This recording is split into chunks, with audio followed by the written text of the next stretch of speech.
The first time I came to China was in year 2010, Shanghai 世博会，我工作在气力馆。That was my first approach to China. Before that, I really didn't know much about China, to be honest.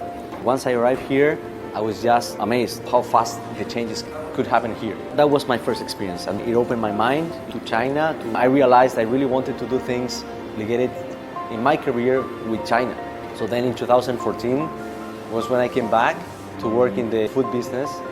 From then on, I think my journey with China began. This was a life-changing experience. The main thing I do is I am the representative for some exporting companies. And now also being a representative of the Imported Association of Guangdong, because we have many other projects coming, including trade shows. On the one hand, it's my interest for international trade and business, and on the other, we have this relationship going on between China to Chile, which offer many opportunities. That's how I got into the field.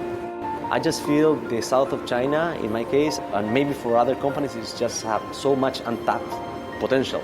It's a big city, it's modern, and the connection of Foshan in the Pearl River Delta is just very good.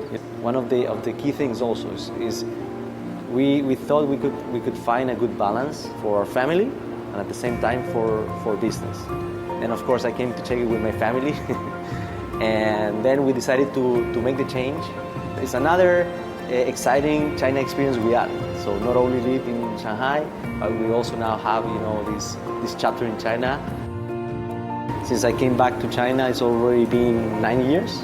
I've seen many changes in different areas. For example, in the business area, especially in the last 5 years, I've seen how strong the business development has been. I mean, China keeps on surprising me. So many things to discover.